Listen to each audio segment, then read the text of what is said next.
Welcome back to the Agent Investor Podcast. I'm your host, Tom Caffarella. At Agent Investor, we promote agents investing in real estate. And it really all started, for me when I was an agent and I was on what they call the real estate roller coaster, with my income going up and down and up and down. And it wasn't until I started investing in real estate that I got off the real estate roller coaster. Since then, I've bought and sold over 1,500 homes. I own an over 300 unit rental property portfolio. I've raised over $20 million in capital. But most importantly, what real estate investing has done for me is allowed me to get off that real estate roller coaster, become financially independent. And now I focus on helping agents do the same. And we've got a great guest on the show today, Dale Archdekin, who's really way more than just an agent. I mean, whatever you want to call him, he's got a mega team, produced over 650 transactions in the last year, is a real estate investor, and has built his business on prospecting.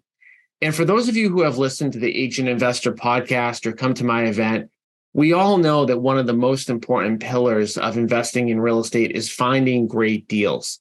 We always talk about the fact that in order to find great deals, you have to either spend time or money. And so when we talk about spending money, we talk about doing things like mailers and pay-per-click and Facebook and radio and TV.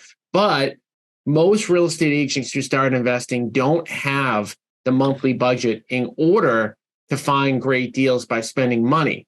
So then we talk about we've got to spend time. And one of the best ways that we can spend time is prospecting. Dale built his entire business on prospecting, doing a ton of prospecting himself in the very early stages. Then he ended up building out an ISA team. And he's also trained and teach many, many agents on how to prospect. So this is going to be a great episode for people that want to listen in on how you can find deals through prospecting, how you can build a seller-based business. And Dale, welcome to the show. Thank you. I appreciate that. Thanks for having me. Yeah, absolutely. So, I always like to start with, your origin story. Like, what got you interested in real estate? What got you interested in investing? Like, what was the spark in the beginning of your career? I'm not exactly sure. I've just always really liked architecture, not from a design it standpoint, but I just like the idea of buildings and homes and owning it and owning something, owning, land, owning buildings. And when it occurred to me that you could buy a structure and people would rent it from you and you can make money on it, I was like, holy shit, that's a great idea. I just did a whole bunch of it, right? Yep. And then I was telling you in the green room that, my wife and I was terrified to buy our first home. We were like in our early 20s. And my wife was like, I'm not throwing money away on rent anymore. And so I grudgingly went along with her. She really made it happen. We bought our first home. And then that's when I got the bug. And I was like, oh my God, this is so easy. I'm like, now I think I had this genius idea. I was going to buy an apartment building and I was going to make a ton of money. It was going to be fantastic. So I went on Craigslist and I found this absolute pig that somebody had put some lipstick on and I didn't know anything. And I thought it was amazing and it was affordable. So I immediately, I went out, looked at it. It was in a bad part of town. It was probably like a D class property. And I brought in a couple of friends, this real estate investor who knew more than I did, and this guy, Andy, who was a contractor and had tons of experience.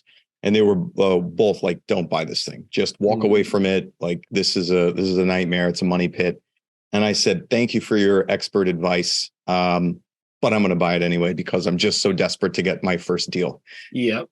So I bought it, and really, it was like a comedy of errors. I don't know how old you are, if you've ever seen that movie, The Money Pit, with Tom Hanks. It was like that. Yeah, it was like that. So like I'm in the basement, like cutting up an old oil tank with my own Sawzall covered in oil, and like shoving a futon mattress into a sinkhole that opened up around the water main out of the, by the sidewalk. Like lots of stories around that kind of stuff. So I eventually sold that property, got out from under it. And fortunately, that was a great move. Then I went on to wholesaling, did some flips, and now I just buy and hold when I find a good deal. Yeah, it's interesting because we always talk about the fact that you've got to get really good mentors, especially, I mean, I think even in sales or in investing, but you want to find really good mentors. But, sometimes we don't talk enough about listening to your mentors. Actually taking their advice and listening to what they say in spite of what you emotionally want to do. Yeah. Well, the thing is, I feel like, especially with investing, people kind of fall into two camps. And I've been doing this for so long. And camp number one is like, I want to take action. I'm so, like you said, desperate to take action, even though there was really no reason that you had to do it that fast. Obviously, clearly, you're an action taker. So you were like, I need to move forward. And then there's the other camp of people who it's like you have to push and push and push and push. And they're scared or they don't want to take a step forward. They're not ready yet. And there's definitely, especially in the beginning, a little bit of a happy medium there. And I think that's what, if you have really good mentors who are looking out for you, that's one of the big values there is somebody saying, don't buy that deal. And, I always talk about that, like when we have a mentorship program called the Inner Circle. And I always talk about the fact that it's not just about making money, it's about not losing money and not losing time. Yeah. So I'm happy to say that I have not lost money investing in real estate. I've broken even, which is a little bit heartbreaking, but I've done everything that I possibly could not to lose money. So I'm happy to be able to report that. And that's the crazy thing about real estate investing is that, again, doing this for so long, talking to so many different people that have invested in a lot of different ways.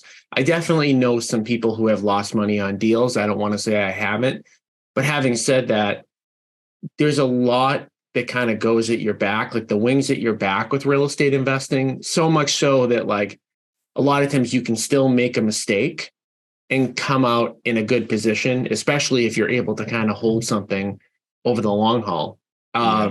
Yeah. You know what? Just to tell this story for the listeners, the first flip I ever did, and for those of you who've been around long enough, I did my first flip. I closed on a wholesale deal that I was going to flip in, I think it was around November of 2008. Mm-hmm. And we all know what happened around that time. The entire the universe collapsed at that moment. So I ended up actually having to move into that property for about a year and a half in order to not lose money on it once I renovated it. I had to fire the first contractor that was on the job and had to get it finished up by somebody else. And that always costs you more money. And I to avoid losing money, I just did what I had to do. Yeah. And that's the beauty, though, I think, of investing is that there are multiple different options when it comes to flipping or buying and holding. And not that you probably wanted to move into that property, but that's always a potential option. Or if you were thinking about flipping a property, it's always a potential option to keep it as a rental and hold it until, values go up long enough. And there's just so many different strategies. So I want to tackle, the prospecting part of what you do, sure, because that's what you're known for. I see you always, out there, in different, Facebook groups talking about it and, building out your ISA team and all that good stuff. And we talk so much about, agents that are looking for deals, needing sometimes to prospect. First and foremost, what got you to start thinking that prospecting was going to be helpful? Was it, your brokerage? Was it a coach? Who said, hey, by picking up the phone, you might be able to build your business? And what made you actually decide to do it? I did mortgages for maybe 2 years prior to going into selling real estate. And when I first got into that, I didn't know anybody. I didn't have any relationships. And at the time, I really wasn't much of a relationship kind of person. And so I think I bought some kind of training on like MP3s or something, and I was listening to them. And there was this guy just talking about prospecting and picking up the phone and having conversations and how to get into it and that sort of stuff, like what my company does now. At the time, there was in mortgage land, you could be refinancing people out of really high interest rate, like second mortgages or even just primary loans that were sort of predatory lending. And so I heard that technique, bought a training course on how to do it, and I just started doing it and calling people. And it sucks to call strangers, and it sucks to be rejected by people, generally speaking. Yes. However, for me personally, I'm the kind of person that would rather get rejected by like 1,000 strangers than be rejected by one person I know. Yeah. I find that people are generally in one or the other camp, right? It's like, I'll call the strangers, but not the people I know, or I'll call the people I know, but not the strangers. So, I don't know how to bridge that emotional gap for people that don't like calling strangers or are more afraid of calling strangers. But either way, back when I was doing mortgages, when I got into selling real estate, I just had to do it to keep the lights on. And, I have found in my life, there is no motivator like financial pressure. That works pretty good for me. Yeah. No, I mean, I never thought about it the way that you just said it, but I personally definitely fall into the camp of I would have no issue calling 1,000 strangers. But if you tell me, hey, call somebody that you went to high school with that you haven't talked to in 2 years, I would do it if I had to. But that, like you're saying, And ask them for business, right? And ask them for business. Like, that's just like right in the heart. I don't know how to do that. Yeah, me either. I mean, again, I would do it if I had to, for sure, but I would rather hit strangers all day long. And I think the good thing, especially with real estate investing and trying to find really good deals, is that you probably don't have as good of a probability of getting really good deals by calling the people that you know for the most part. Right. Those are probably going to be more like retail-ish type of deals in general. So if you fall into the camp of, being okay contacting people you don't know, that's probably the better route anyways. But yeah, I hear what you're saying, though. I don't think there's a right answer or a wrong answer. So I guess for somebody like you who's built, such a successful team and has a team of ISAs, what do you do with somebody who's on your team that only wants to call, friends and family? Do you just go with the strategy of like, letting them do that, or like, what would you say to that? So at the end of the day, if you're running a sales team and you have salespeople that can make sales, however they make sales, whether that's throwing barbecues and going to bat mitzvahs, or whether that's picking up the phone and dialing 1,000 strangers, I don't care how the business gets done as long as they're closing business. So you really just have a minimum production standard for an agent in order to be on your team, enjoy the resources, have your leads or not have your leads. If some of the best salespeople that I know are primarily referral and repeat and sphere of influence agents. And they don't want any internet leads, portal leads, unless the portal lead wants to go see something today. And that's totally fine as long as they're making sales happen. If you're investing in leads, if you're doing marketing, if you have that spend, you just have to find those salespeople that are hungry and oriented in the way that they will work those strangers and work them well and set the appointments. So usually what happens is if you have a team that you can't accommodate for both type of salesperson, then you just don't have a management style that's robust enough to accommodate for it, right? You just need to improve your sales team. Yeah, absolutely. So in those beginning days when you were doing all the calls yourself and you were out there prospecting, how did you mentally get yourself prepared to do it every day? And then what were some of like the goals that you had on a weekly basis, whether it be a number of appointments, a number of calls, et cetera? Yeah. So the way that I got myself to do it, it is way, way easier to get yourself to do something if it's a habit, if you've already established it as a habit. But there are still those days where you just don't feel like doing it. So I gave myself a couple of criteria. I generally prospected Monday through Friday, and sometimes I would also prospect on Saturdays so that I could get to people. And generally, I would do a minimum of 2 hours per day, and I had a goal of hitting 20 contacts per day. So I was shooting for 20 contacts, 2 hours. If I hit my 20 contacts, I would end sometimes. Sometimes I'd be on a roll and I would keep going. But I just did that every day, and however I got myself to do it, I just showed up and I did it. And I think that I gave myself permission to do it poorly or not feel like doing it, or, not do those stupid affirmations where you look in the mirror and you tell yourself that you're going to crush the world today, stuff like that. Yeah, I'm not that kind of guy. this is spoken like a true Northeasterner. Right. All, Yeah. it's so funny because obviously, like, I'm in Boston, you're in Philly, same type of people. And, like, I would say the majority of the country like believes in that stuff and believes in, an affirmation or just anything that's like typical sales stuff. But then you go into the Northeast and it's like, nobody here will do that. And they don't believe in it. It's just so funny how the mentality is so different. Yeah, I'm pretty raw, and I tend to be. I'm an optimist, but I definitely have a good pessimistic side to me. Right. I'm always looking for what's wrong, which makes us great training coaches and salespeople. But yeah, if it works for you, great, do that. But I'm just like, you know what? As long as I'm here and as long as I'm making these contacts, I'm winning. So if I do it with a scowl or I do it reluctantly, then let's do that. But I don't have to pretend to like this shit. I'm going to do it anyway. Well, I like the fact that I think a key takeaway from what you just said is you gave yourself permission to do it poorly. Yes. And I think, I did a post the other day. I'm sure you've heard the quote, perfection is the enemy of progress. Yes. And it's one of those things where I was, had a person that's in my inner circle program. They were reaching out to me about doing door knocking. And they were asking me every question under the sun about like, what should I leave behind? Like, and I just said to them, at the end of the day, like, you have the wrong mindset right now.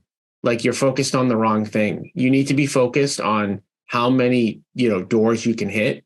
And the leave behind is like, while I don't want you to put a bad leave behind, there, I would rather you have a bad leave behind and hit triple the doors than have a really good leave behind and hit like 1/3 of the doors. Oh yeah. And I don't know, I struggle with that because I feel like it's a common problem. So, and I haven't had the degree of success that you've had as a sales leader. Like, what would you say to somebody like that is, I don't know the right word, maybe focused on the wrong thing, or they have the wrong mindset in relation to what actually works? Mm-hmm. When we're working with salespeople, we first of all try to figure out the individual, because I have certain ways of explaining things or certain ways of looking at things. Sometimes you have to try to give them a different perspective. And if that perspective doesn't click, then try a different way. You just have to be more creative in explaining it to them, or in giving them an analogy that they can understand, or giving them some sort of contextual way of envisioning it that actually makes a click for them.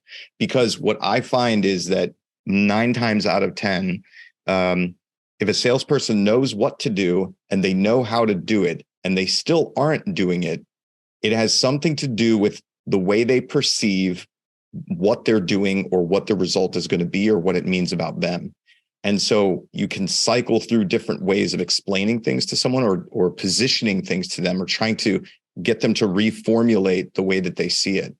Not to get too philosophical, but generally speaking, any of us can do anything we want to do. Right? Yes. We have it in the power. We have it within our power to do and achieve anything that we want to. The only thing that prevents that is either our desire or our perception, right, of whatever that is, or what it will take, or what it means about us or doesn't mean about it, whatever. You get what I'm saying, though. And so 90% of the game is like between your ears. And so when you're working with salespeople, if they have the desire, because sometimes they just don't have enough desire to shift their perspective or overcome their beliefs or change it for themselves. And, in the reality of managing salespeople, managing teams, some people aren't cut out for sales. Some people are meant to, or are best at some other activity other than going out and hunting things down and killing them and dragging them back home. Yeah. And so one thing I always talk about, like, I just had a 2-day event, and but I always say, like, with investing or really with anything, if you're not like an 8, 9, or 10 out of 10 serious about it, like, I would try to find another avenue. And that goes back to your comment on the desire piece, because sales and prospecting and all that stuff, it's not something that's going to come to you. So the desire has to be really high because the uncomfortableness of actually doing what you're doing every day is going to be high. So if you're only like, a 3 out of 10 serious about doing it, it's not going to happen because it's going to be too uncomfortable if you're only moderately, serious about it. So I think that's always, where I try to start out is trying to assess where are you on a scale of 1 to 10? Because if you're too low, then like you said, you may, and this is not like, it's not a negative thing to say that people shouldn't be in sales. I think it's a good thing because you want to figure out where you're going to best fit. And when we're talking about, prospecting for deals, if you're not going to do it, or the desire is not high enough, or you just won't for whatever reason, that's good because now we're crossing it off the list. You won't do that. Now we have to figure out another solution. What I find a lot, and I think it's frustrating, not just for me, but for people, is like they have this idea in their head that they're going to prospect someday, and that lasts for a long time. Like I've talked to people that their plan is to prospect, and that plan has been going on for 3 years, but they still haven't prospected yet. Have you ever seen that? Oh yeah, of course.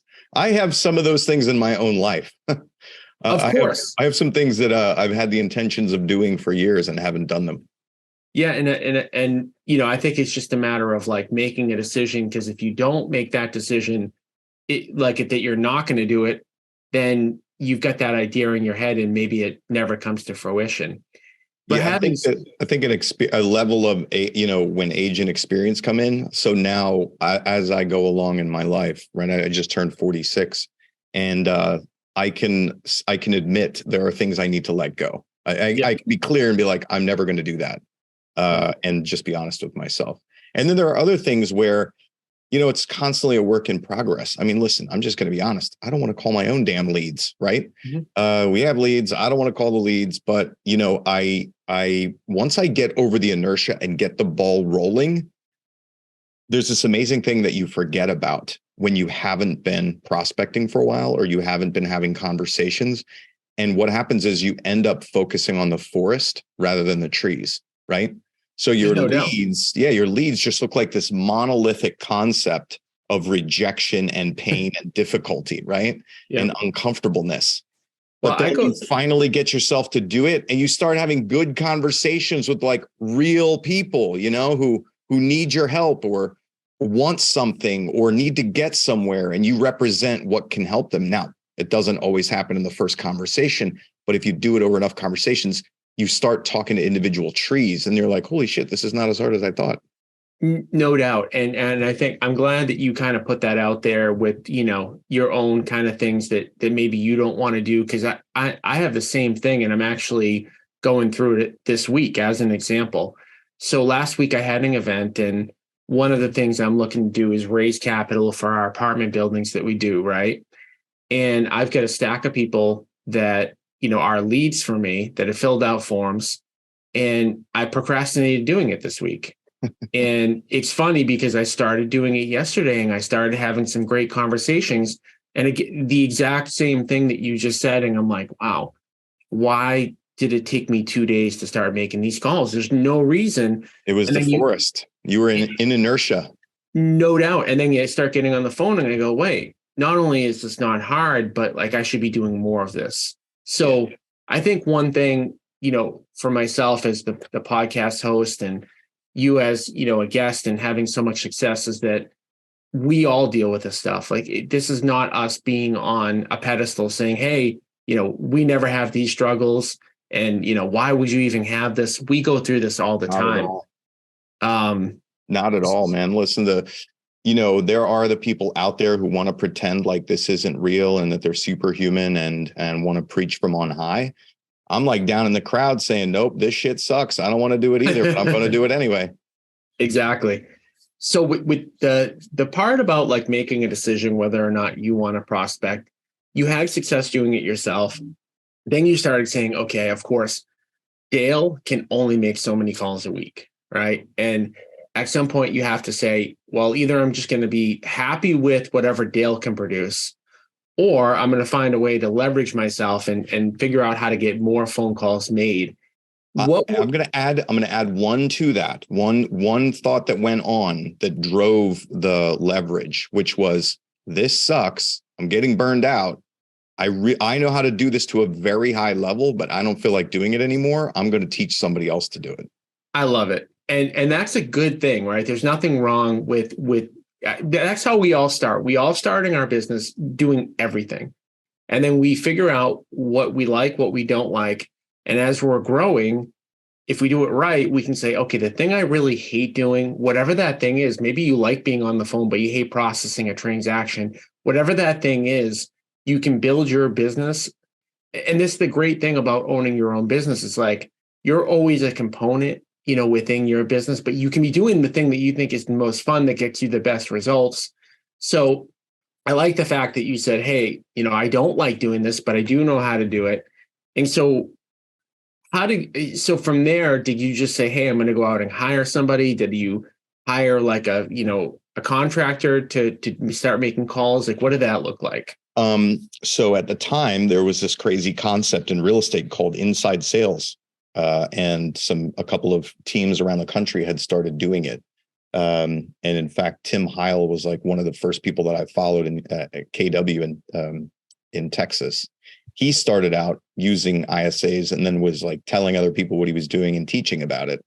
So I was like, that's a fantastic idea. I'll just hire somebody and pay them to do it. And so I proceeded to screw that up and not make the right hires and not pay enough and, not know how to actually find somebody who could do it and then train them how to do it.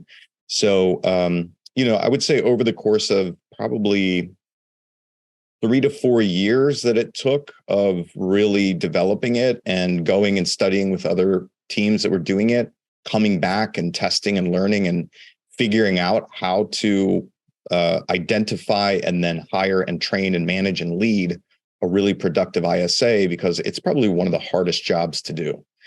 It's one of the hardest jobs to fill with somebody who can do it productively and profitably without either burning out or burning your building down. Now, what would you say to the person? Because I see this, sometimes too. You realize, hey, I don't want to be the one making the phone calls. This sucks. I do know how to train and I know how to do it. What would you say to the person that wants to just skip right to hiring somebody to do it? One, either come to my company and get taught how to do it and cut the curve for you, or go out there and get punched in the face and waste money and figure it out. Either way, it's going to be, it's a big learning curve. It's one thing to do it yourself. That's one learning curve. Yep. Then learn how to find somebody who can do it for you at a really high level and make them profitable is a much steeper curve. So talk to us about like how your company helps with that. So we have consultants. So we have 9 trainers, consultants that help teams implement. Well, first, what we do is we just do a quick assessment with a team to see, or an individual to see if they're actually in a good position to implement inside sales or not. We're frankly honest with people about that stuff because the success rate is pretty low. It's so difficult that we generally don't like to take money from people to do something if we don't think it's going to work for them. So we'll do an assessment first. And a lot of times we can give them advice on how to go about achieving what they want to achieve without the high cost and difficulty of inside sales. Some people, some teams are well positioned to do it and others aren't. Others may need to go and get some other pieces in place internally. Either that's budget or oversight or structure or staff or whatever it is. But sometimes they need to get themselves into a better position. If they are ready to do it, then we place them with one of our trainers, and our trainers basically consult with them on how to implement our methodology for finding and screening and hiring and managing and leading an inside salesperson. I love it. And then what does that support look like? Like, say that they start working with you and they're looking for somebody and they hire somebody. Do you guys help potentially train that person, or are you training the team leader? So we are first working with the team leader or their leadership team to implement our recruiting and screening practices, and we hold their hand along that, because there's a lot of loss through that process. You have to kiss a lot of frogs, right, to find your prince or princess. And so we teach them how to do that. They run it internally. Our trainers are there to help review candidates or, listen to recordings to give their feedback until the client feels really comfortable about being able to execute, know what they're looking for, be able to identify it, and have their own recruiting process running. And then once they make a hire, or in a lot of cases, we recommend they hire more than one at a time. Mm-hmm. Then once they do that, the client can pay us additionally to do the training or the onboarding, the initial training and onboarding of that ISA. So working with you, can somebody who has not been a prospector themselves build out an ISA team? Yes, they can. There's a couple of things. Having us as the experienced lead conversion prospectors really helps from the training aspect, because somebody who hasn't done it themselves will find it difficult to teach somebody to do it. Yep. So having us do the training part is absolutely key. And yes, somebody who isn't a prospector can lead prospectors so long as they have the leadership skill, or they're willing to learn the leadership skill of accountability and measurement and consistency.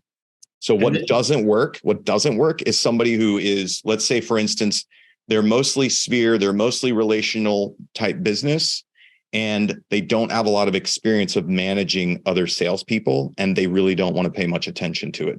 That never works. Yeah. And to add to that, like just as a kind of a global thing, a lot of mistakes I've made in business and I've seen other people make is they say, okay, hey, I don't want to prospect, or I don't want to do my transaction work, or I don't want to do this or that.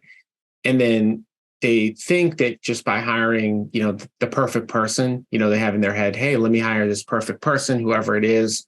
Maybe they have experience doing it. And then they hire them and they kind of close their eyes, and it doesn't work ever. And We've all done that. What was that? We've all done that. I call it throwing money at the problem. It just doesn't work. Yeah. I mean, it would be great if it did work. And, if it did work, we probably wouldn't need your company probably wouldn't even exist, I suppose. Probably not. Yeah. But I really strongly advocate. I mean, getting back to kind of like, why are we even having this conversation? For people that are out there that are trying to get, discounted off market deals, prospecting is one of the best ways to do it that doesn't cost you a lot of money.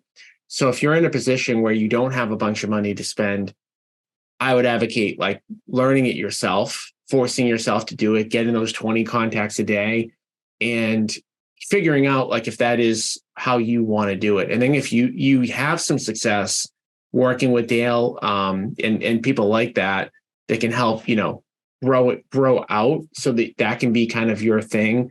Because we always talk about whether you're in retail real estate or investing, you want that, whatever that lead generation mechanism is, you want to get really, really good at it and kind of scale it out as much as you can, because you typically don't need a bunch of different, type of lead generation mechanisms, which is another mistake that I see a lot of people make.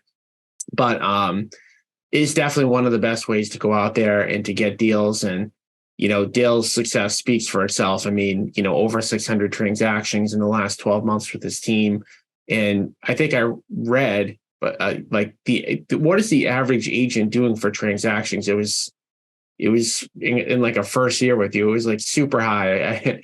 So on our ISA team, we're able to bring on somebody with no real estate experience, combine them with our leads and training, and generally they can produce 40 to 60 transactions in their first 12 months. That's what I saw. And that's just like earth-shattering numbers, especially for most agents who are selling, 10-ish, homes per year. But that just speaks to the model of just having so many conversations and being able to get in the door. And we all know, like Dale mentioned, like this stuff isn't necessarily super fun.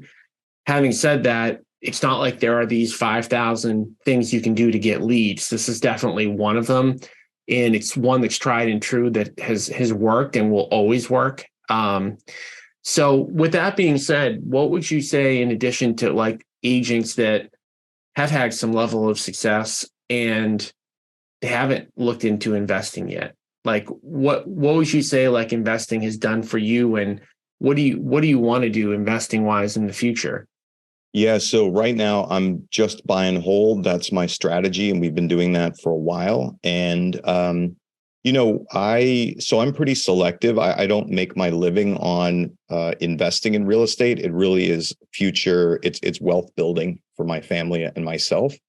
And, it will be a supplement to our retirement. So that's what we're doing. And, if you haven't done it, if you in your constant day to day, if you're selling real estate, you are, your primary role, your primary job is finding people who want to buy and sell real estate.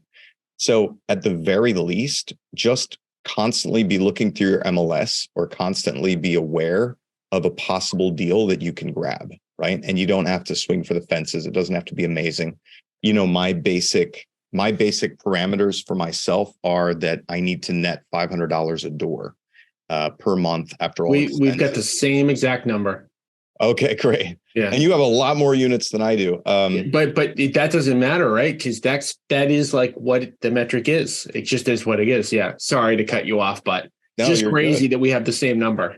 I'm glad to hear that somebody with so much real estate has the same number I have. I'm on the right track somewhere. And, I just keep an eye open. I ended up buying, we helped my mother-in-law buy a unit in a condo building, a very, a modest unit in the building.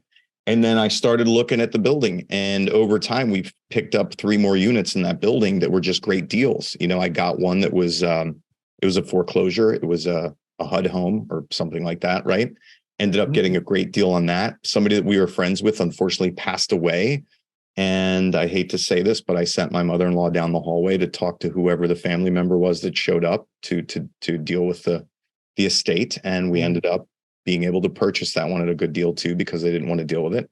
And so just keeping your eyes open, really. I mean, that's how it works. And that last example is just an example. We talk about agents being really active investors or agents being kind of a little bit more passive. And I would put you in the box of like being a super, super successful agent that's kind of passively investing. Yeah. And the interesting thing about it is that I bet by the time you do retire, I bet that portfolio is going to be worth a ton of money. You're going to have a ton of equity and a ton of passive income. But with that being said, like that's not your primary focus. And it's just interesting. But the other interesting part about, agents being able to do this somewhat passively is we talk about agents just having their eyes open for deals. And the fact that a lot of times agents, because they don't have their eyes and ears open, there's a deal right in front of them they pass up. And that example where, did you say it was your mother-in-law? Yeah, my mother-in-law, who we helped buy in the building. And then we heard that so-and-so had passed away. And I was like, Anna Marie, if you happen to see anybody at that unit, she's like, oh yeah, somebody's down there cleaning it out. I'm like, hey, how about you just go down, ask, give your condolences, ask them what the plans are, and let them know that your son-in-law and daughter purchased in that building. Yeah. And your phrase was like, I hate to say that you did that, but I did a bit of ambulance chasing. I hate to admit that. But well, I'm going to come at that with a different perspective because I've done so many deals like that. And I look at it differently, truthfully, because I've had so many people that have been in that position where there's a death, right? Death in the family, huge thing, of course, for anybody. That's something that they're going through. That's all they're thinking about, right? And a lot of times the last thing they're thinking about is selling their property. So you're coming in, you're not saying, hey, I know somebody passed away and I want to offer you, 25% of what it's worth. Hey, do it right now. If you're taking the approach, hey, I've got an offer. I'd love to, be able to buy your house. This is how it may actually help you during this period of your life. I think that's a good thing, right? Because a lot of times an agent will go in there in that scenario and they'll say, hey, I know you just had a death in the family, but you've got to, fix the countertops. You've got to paint the thing. You've got to get it staged. We've got to have an open house. To me, that a lot of times might be the wrong solution for the person. That's overwhelming. I'll tell you the story of what happened. It was a middle-aged man who passed away.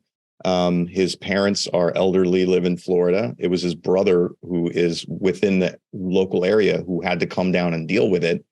He doesn't have time for it. He didn't want to do anything with it. It wasn't like, it was a burden for him to take care of that. He's not aware of the market. He didn't have an agent that he wanted to work with in particular, right? He had no plans. And so this was a win-win. We said, hey, here's what we can pay you for the unit. It was a fair price, needed some work. We didn't take advantage of him. And, he was probably too savvy to be taken advantage of anyhow, but it worked out to be a win-win for both of us. Well, I think in this day and age, everybody has Zillow. Everybody knows what Zillow is. Not that Zillow is 100% accurate, but I think, in 2023, which is at the time of this recording, people kind of know what their house is worth. It's not really a big mystery. So when you're coming in there and there is, a pain points that the person may not want to deal with the property, and you provide a potential solution, it's not you saying, hey, you have to take the solution. Here's another way to do it. It may work for you. If it doesn't, of course, you can sell your house, a more traditional way. But again, just going back to like having your eyes open for those type of things, I think is so important. Yeah, I think we even told him you could probably get a little bit more for this if you put it on the market and, you go through the whole process. But here's what we can give you for it. And it's pretty simple, right? You don't have to do anything. And he said, great, let's do it that way. Exactly. And that's not going to work out that way every time, but in a lot of cases it will. And the fact that you just have the option because you're an investor is great.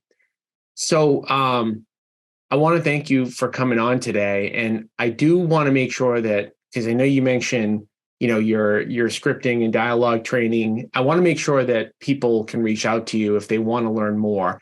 What is the best way for them to learn more about you and more about like how your company helps people? Sure. Our website is smartsalescoaching.com. And so the two things that we do is we do scripting and dialogue training for agents and ISAs. And we've worked with investing companies, land purchase companies, primarily residential real estate sales teams and brokerages. But we know real estate and we know sales. So one of the main channels for us is teaching agents and ISAs to set more appointments and get more closings. And then on the consultation side, we consult with team owners, broker owners, business owners who want to either implement inside sales or improve their sales, their existing sales teams. Perfect. All right. Well, again, thank you for coming on today. And guys, as always, keep tuning in to the Agent Investor podcast. You can listen to, every episode at www.agentinvestorpodcast.com. And as we say, sales will make you a living, investing will make you wealthy. And podcasting is absolutely the easiest way for you guys to get educated. You can do it in the car. You can do it at the gym. You can do it going for a walk, and you can do it cleaning your house. And we suggest, as much as possible, listening to at least 1 hour of a podcast per day in the downtime that you have. So I hope that you guys continue to tune in to the Agent Investor podcast. And, I know Dale's been on a bunch of other podcasts too. If you want to check him out, he's got a lot going on as well. So we'll see you guys again next week. Thank you for tuning in. Thank you.